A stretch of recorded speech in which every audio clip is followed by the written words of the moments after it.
Okay, I'm seething. I'm absolutely seething.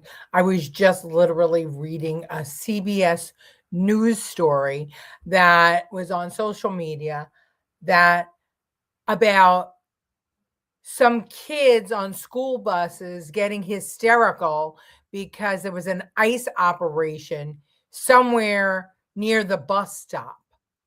And somehow it terrorized all the children because they were arresting a criminal near a school bus stop, and it was ICE. And so all the kids scattered and ran home. And this somehow is a story. And I wonder, why are kids in New Jersey? Why did the bus driver let the kids off? Or why didn't the bus driver get the kids on if there was an ICE operation going on? The hell? We're teaching our children to be afraid of cops. That is the recipe for a malfunctioning society. Hi, everybody. I'm Leticia Romero, and if you landed here, you landed on Let's Talk News. And we're going to talk about all the commentary that Democrats have made in the past pro deportation, pro voter ID, and suddenly all that has changed. Hello, Kevin. How are you? I'm so glad to have you from the other side of the world. Hope all is well with you. Hi, Francine. Good to have you. Hi, Kevin Young. Nice to see you tonight. Hi, Karen. Good to have you. Thanks for joining. Hello, OG Lucille. Good to have you. And Angela Ricca is with us, and our resident um, comedian Debbie Lebedo is with us. How are you, darling? And my sister from another mister, Colleen. How are you, darling? And Kevin Young. Did I say you already? I did. I thought so. Yeah, it's absolutely stupid. And I mean, I'm not even going to read it because I just don't want to give it light. But they have this picture of this brown child who is a legal, a citizen of the U.S. who couldn't be more than 10 years old as its cover. And he's talking about how everybody was terrified because the ICE, the immigration action was happening near the bus stop. The it was They weren't in the school, they weren't on the bus, they weren't arresting children, just the mere situation. And I wonder, though, does CBS, when was the last time you saw CBS write a story of kids getting hysterical because there was a drug deal gone wrong near a bus stop or near a school um, or a shootout, a gang shootout? Have you ever seen them write stories of that? That happens every day, every single day. So I just can't with CBS anymore. They pull news out of their ass. It's not a news show anymore. It is a propaganda machine. Bus driver seems like he did that on purpose. Well, I don't know because the story is so stupid. Let's see. Yeah, I mean, I don't want to read the whole thing because it was really long, but no, yeah, here it is. Wait, no, I lost it. It's on Facebook, CBS, but it seems like the kids might have been waiting at the bus stop. I don't know. It's not clear. Is all we know is that the immigration enforcement was there. Either the kids were walking up to the bus stop when it was happening or something, but apparently the bus driver kept driving around the block to try and find the kids that were supposed to be on his block. Some kids ran back home or banging on the door. They say, well, there's ring doorbell video of the kid begging his mother to let him in because he was afraid ICE was following him. Where would he get such a notion at 10 years old? Where? The parents need to teach their children that law enforcement is for safety, not the schools or media. And if the schools are scaring the kids, parents should get involved. They sure should, but they don't, do they? That's the whole problem. He used no common sense. No, he didn't. And he didn't really protect his kids, right? Um, you know, but then again, I don't know how far away it was. It could have been in the next block. Who knows? It could have been in the corner. It could have been far enough away that the kids boarding the bus weren't affected by the presence of ICE officers. But because the kids have been terrified by the news, like CBS, and their schools, this is what happens. So it really is. It's just a shame. It's a shame because what if if our children are afraid of the police, then who are they going to for help? Who's going to help them? Do they have anywhere to go? We're going to have social workers. Where do the kids go if something happens to them? We're leaving them no recourse. I mean, I remember as a kid, we used to have police officers come to the school to talk to us, to say to us, and we had foot patrols. And they would, often say, if you need help, just look for somebody in uniform. They'll help you. I remember I don't know, I couldn't be more than, I wasn't in school yet. I know that I was very, very young. And I've told this story on this show, well, when it was Right Stuff, ages ago. But I wasn't in school yet. I was like 3. We were shopping on 18th Avenue. My brother, I must have been close to 4. My brother was in the carriage. And those days you used to leave the carriage outside with the baby.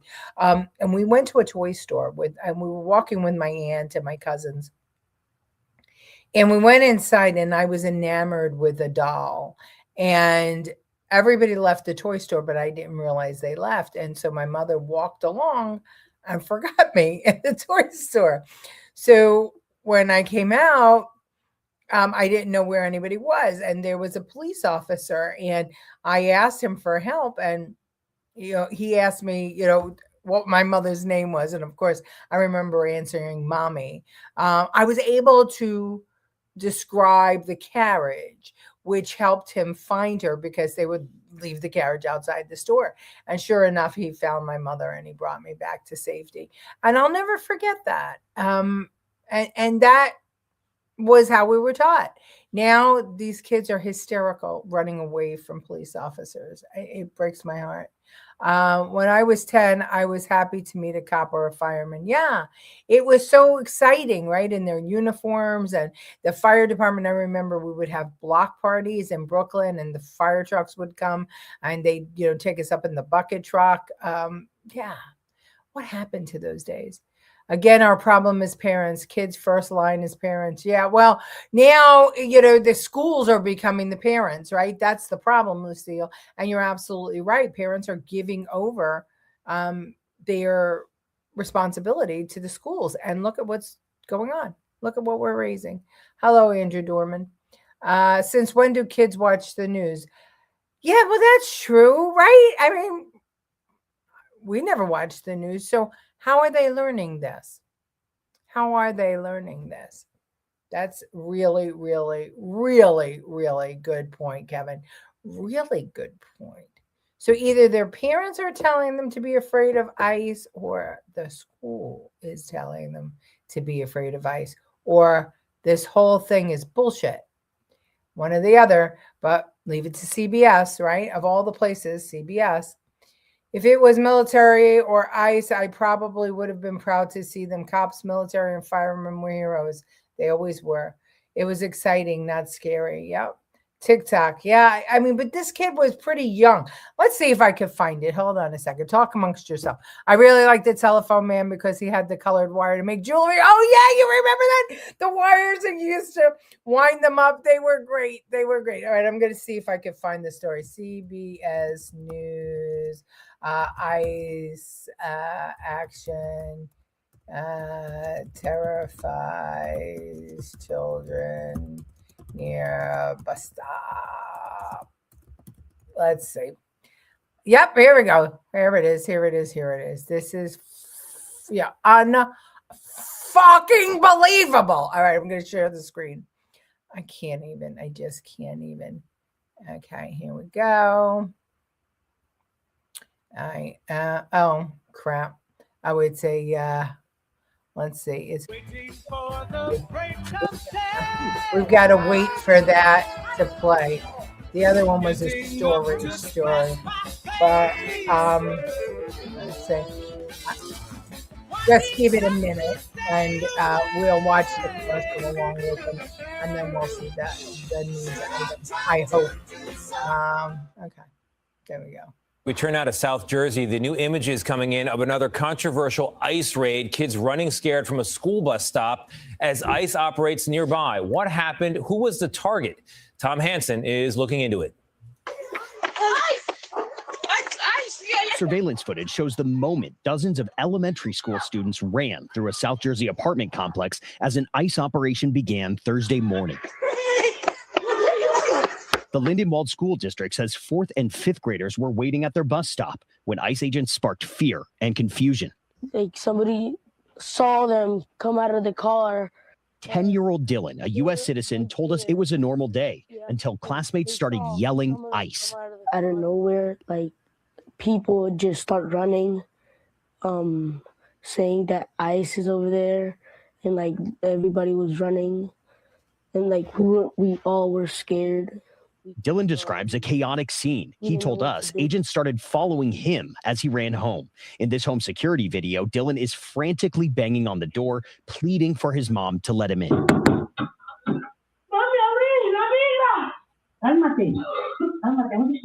Were you worried that ICE was going to try to get inside your home? Yes. It's getting out of control.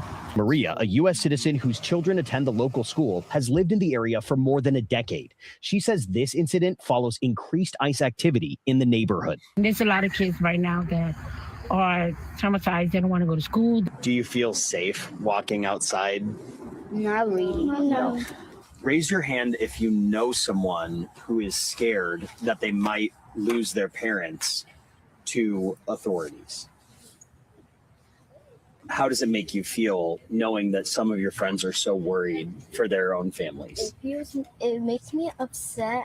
Community members gathered this afternoon to protest ICE. New Jersey Congressman Donald Norcross demanded more transparency. DHS has to come forward, be transparent. Until then, Dylan says he fears he could lose his parents. This is making you emotional. Why is it so hard to talk about this for you? Because I feel like they're just gonna come out of nowhere and take my parents. So where does this kid learn this? Yeah, you know, Kevin, you were 100% right. Where did this kid learn this? Either their parents are illegal migrants and teaching them this, or I mean, the fact that the parents are more afraid of ICE than the pedophiles and gang members in the neighborhood, that is amazing to me. Just amazing. Okay, let's see. They're being taught to hate and fear, not respect. Yeah, well, they're being taught to be criminals too, right? I don't believe ICE was following that kid. No, there was no sign of ICE. That ICE wasn't following that kid. ICE wasn't following anybody. If ICE was even there, you know, we watched the whole story, but nobody showed that ICE was actually in the area. Nobody, right? There was not one photograph of ICE in the area or DHS saying, yes, we were in the area. It was just one kid yelled and screamed ICE and everybody ran. So again, was this bullshit? What was this? What was this? That clip right there says it all. Indoctrination of kids, 100%. It said their parents could be deported, but that's the decision they made when they came illegally. Well, maybe their parents, look, this has been going on the whole time. Or other kids in school that talk. Yeah. Well, why? But they're 10 years old. ICE was nearby. Yeah. Where? Right? Again, we didn't see anything from that. Hello, Miami RN. Nice to have you joining us tonight. Okay, so let's talk about let's listen to Bill Clinton talk about migrants back in the 80s. All Americans, not only in the states most heavily affected, but in every place in this country, are rightly disturbed by the large numbers of illegal aliens entering our country. The jobs they hold might otherwise be held by citizens or legal immigrants. The public service they use impose burdens on our taxpayers. That's why our administration has moved aggressively to secure our borders more by hiring a record number of new border guards, by deporting twice as many criminal aliens as ever before, by cracking down on illegal hiring, by barring welfare benefits to illegal aliens. In the budget I will present to you, we will try to do more to speed the deportation of illegal aliens who are arrested for crimes, to better identify illegal aliens in the workplace as recommended by the commission headed by former Congresswoman Barbara Jordan. We are a nation of immigrants, but we are also a nation of laws. It is wrong and ultimately self-defeating for a nation of immigrants to permit the kind of abuse of our immigration laws we have seen in recent years, and we must do more to stop it.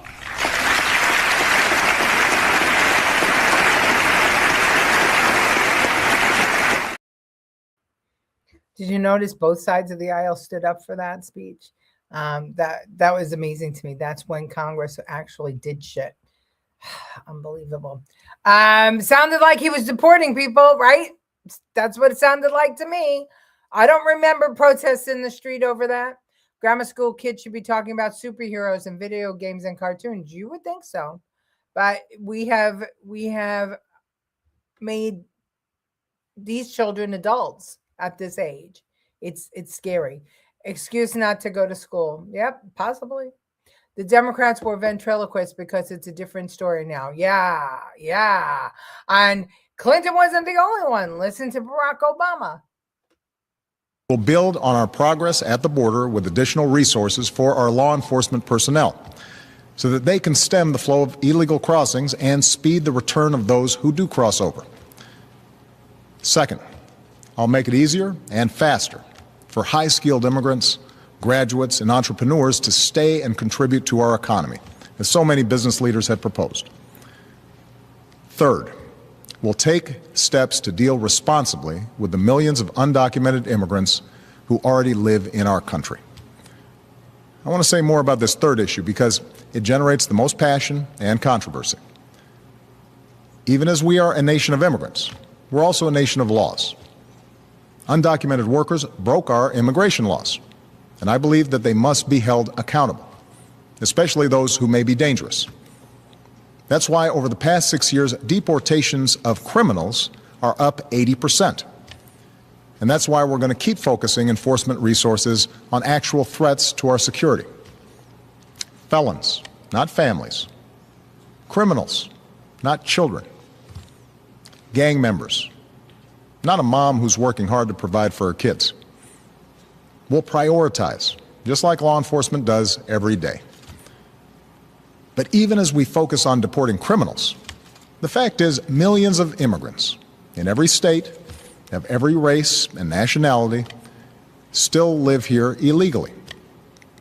And let's be honest, tracking down, rounding up, and deporting millions of people isn't realistic. Anyone who suggests otherwise isn't being straight with you. It's also not who we are as Americans. After all, most of these immigrants have been here a long time. They work hard, often in tough, low-paying jobs. They support their families. They worship at our churches. Many of their kids are American-born or spent most of their lives here. And their hopes, dreams, and patriotism are just like ours. As my predecessor, President Bush, once put it, they are a part of American life. So, every president other than Biden has had to face the illegal immigration issue. Every single president. And Trump is doing nothing different. He is getting he's getting criminal migrants out of the country. Not families, not children, but if he has to go door to door, the chances that the whole family is going to go is very, very strong. So why are these sanctuary cities not cooperating if they really want to protect the non-criminals? Makes no sense to me. Hillary said that Obama and Clinton deported more than Trump under them, but then said no killings of Americans like under Trump's second term in the first year. You're talking about the ICE action? There was no killing of Americans. Well, that's true. There was also no protests. Right? There was no interference in ICE actions in the way that we see them now. There was no harming of ICE agents the way there are now. A lot of things have changed, but not because the ICE agents changed, but because the actions of these paid protesters have changed. Please make 2 shorts of these so we can share just these clips. Yeah, I'm going as a matter of fact, I'm going to put that. I'll make a short. It'll be in YouTube and you'll be able to download it and share it. How's that? These Democrats make me sick. Yeah, right. Me too. Yes, she left the interference out because there was cooperation. Right. I mean, listen, the sanctuary cities only happened in 2018.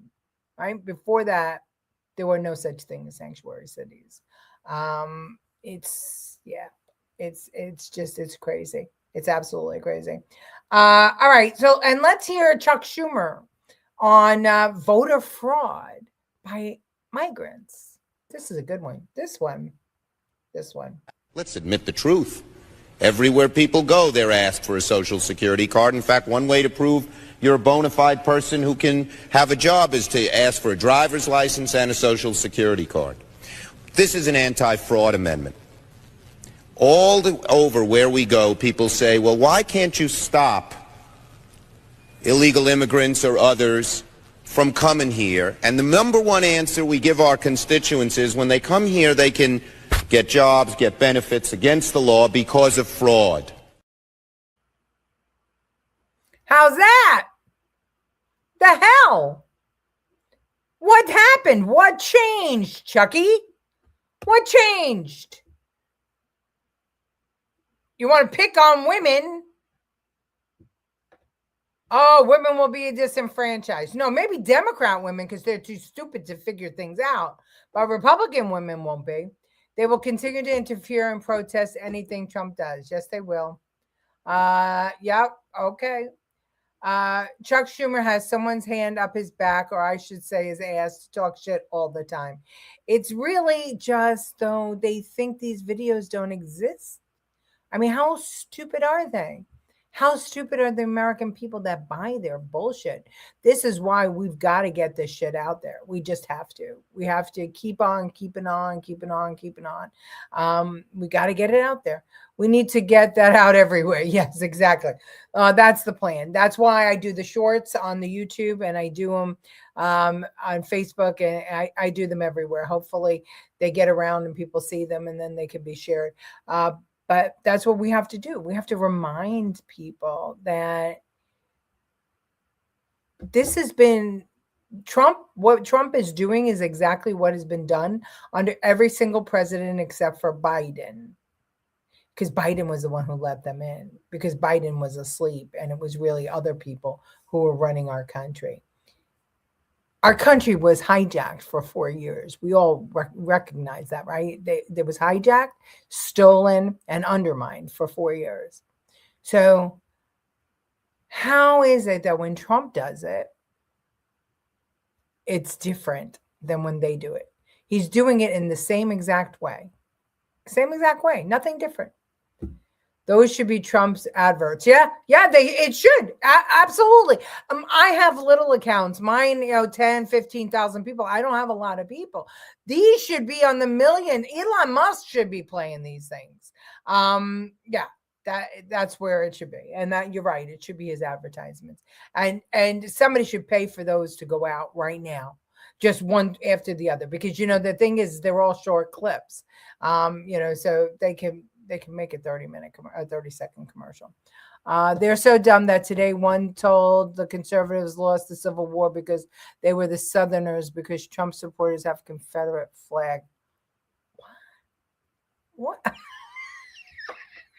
Who said that? Biden was just a figurehead, not a working president. The inmates were running the U.S. Yeah, I just can't wait to find out who those inmates were. What happened to him? Now he should be reminded in Nita's words what he said in the past. Yeah, Kevin, absolutely he should. But he'll never cop to it, never ever. Because right now Hakeem Jeffries has his hand up Schumer's ass. Hakeem Jeffries is the mastermind of all this stuff. Let's send those clips to Trump and let him use them for midterms. He's got those clips, I assure you, but we can send them. Okay, I want to show you. This is just talk about stupid people. I want you to listen.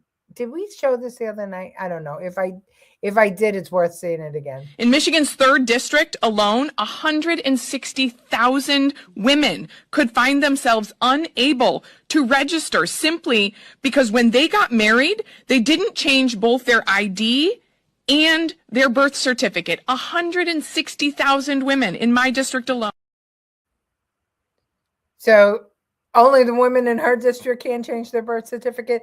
Hello, nobody can change their birth certificate. Your birth certificate is your birth certificate. Fucking asshole. Just absolute fucking asshole. Only Fox or Newsmax would run the ads. That's the problem. MSN wouldn't run those ads with those videos. I think so. I think they have to. If you pay for your ad, it has to. Post it on Schumer's name. Yeah, I've been posting it everywhere today. So yeah, I'll have it all teed up and I'll send you all the link. Okay, so on a positive note, I want you to listen. I want to listen to, is it me or does the Southern Living have you looking like a youngster? Oh, thank you, brother. Yes, it does have me looking like a youngster. I have to tell you something. There is no stress here. It is just common sense and people just wanting peace. There are no protesters. There's no snow. Well, there is snow. That's a lie. But when there's snow, everybody stays in. It's a snow day. It's fun. I meant page, not name. I gotcha. All right, let's post some common sense. Let's listen to this fantastic speech by a guy that I wish would become our next president, Marco Rubio. We'll build on our progress at the border with additional. That's not him. Hold on. For 5 centuries before the end of the Second World War, the West had been expanding. Its missionaries, its pilgrims, its soldiers, its explorers pouring out from its shores to cross oceans, settle new continents, build vast empires extending out across the globe. But in 1945, for the first time since the age of Columbus, it was contracting. Europe was in ruins. Half of it lived behind an iron curtain, and the rest looked like it would soon follow. The great Western empires that entered into terminal decline, accelerated by godless communist revolutions and by anti-colonial uprisings that would transform the world and drape the red hammer and sickle across vast swaths of the map in the years to come. Against that backdrop, then as now, many came to believe that the West's age of dominance had come to an end and that our future was destined to be a faint and feeble echo of our past. But together, our predecessors recognized that decline was a choice, and it was a choice they refused to make. This is what we did together once before, and this is what President Trump and the United States want to do again now, together with you. And this is why we do not want our allies to be weak, because that makes us weaker. We want allies who can defend themselves so that no adversary will ever be tempted to test our collective strength. This is why we do not want our allies to be shackled by guilt and shame. We want allies who are proud of their culture and of their heritage, who understand that we are heirs to the same great and noble civilization, and who together with us are willing and able to defend it. And this is why we do not want allies to rationalize the broken status quo rather than reckon with what is necessary to fix it. For we in America have no interest in being polite and orderly caretakers of the West's managed decline. We in America have no interest in being the caretakers of the West's managed decline.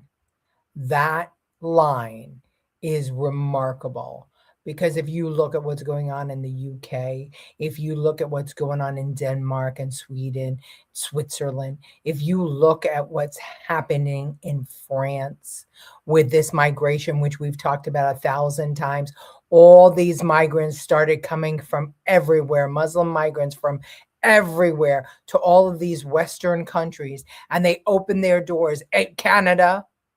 And now they've literally infested these countries and have taken over the culture and are now in control of cities because people felt apologetic, felt like somehow or another because they were migrants, they needed their help.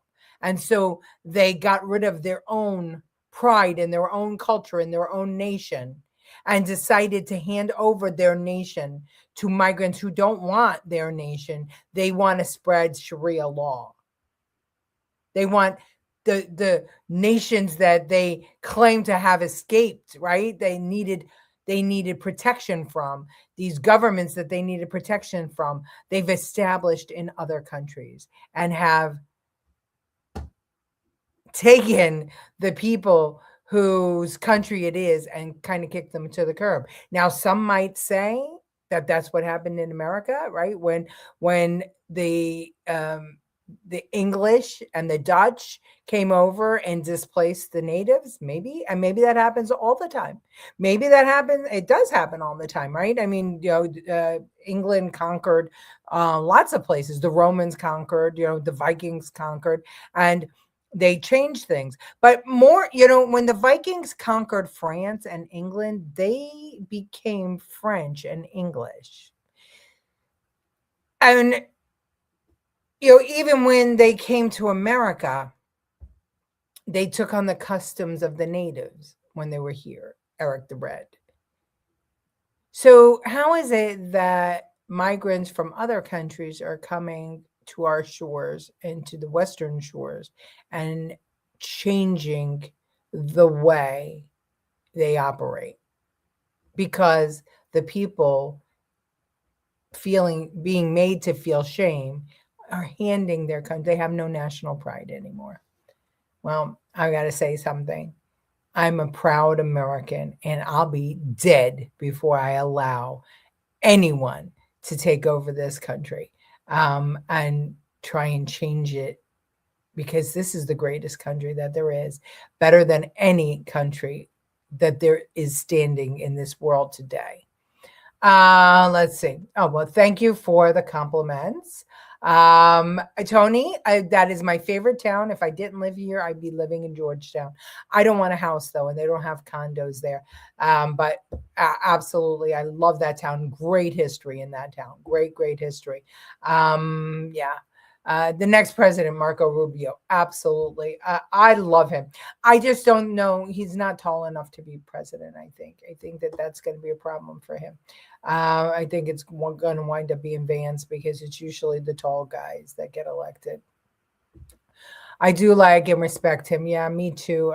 He was, before I was a Trump girl, I was a Rubio backer, and I read the writing on the wall. And I knew that Trump was going to win, but I still liked Rubio.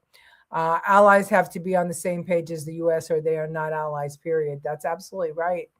I got to admit, President Trump is playing chess while others are playing checkers.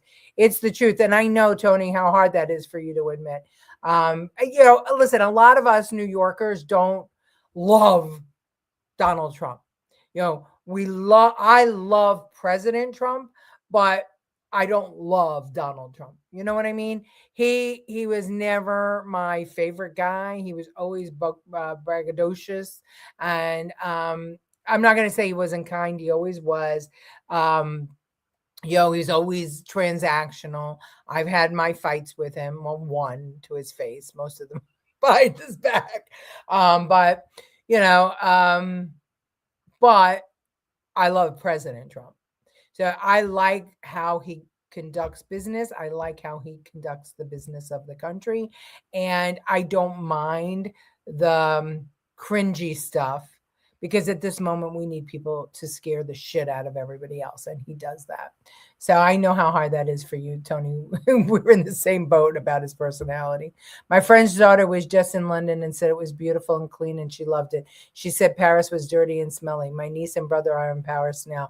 We'll see what they say. Well, I'm not going to say that it's not clean, London. It is clean. It's been clean, but it's changed. It's not England anymore. And you can ask her. You can ask her how many English people did she meet while she was there. And also, if she was from New York and you're going from New York to London, New York, you're making a comparison. We'll see. Me too. I'm a U.S. citizen and patriot. I'll fight till I die and not comply. God bless you, Debbie. New York City, someone wants to ban dogs as indoor pets. Yeah, I heard about that. Western countries are chickens and expected other countries to come and defend them. Now they are ungrateful for U.S. that fought for them during World War II. That's the God's honest truth, Kevin. Thank you, and God bless America. Have a good night. Yes, we're way over, of course. I'll be by your sides. I know you will. Gotcha. All right. You'll love Georgetown. Come and see me if you're going to come down and visit. I mean, I'm going to guess you already were down there. Great history. Really great roots in that town. I think it's had most of every elected official has been Black. I think that and they switch between Democrat and Republican. So really, really interesting history. And we have some really old buildings in Georgetown. It's gorgeous. Love Giorgio Meloni in Italy. Me too. All right, everybody. Good night. I will see you tomorrow at 8 o'clock.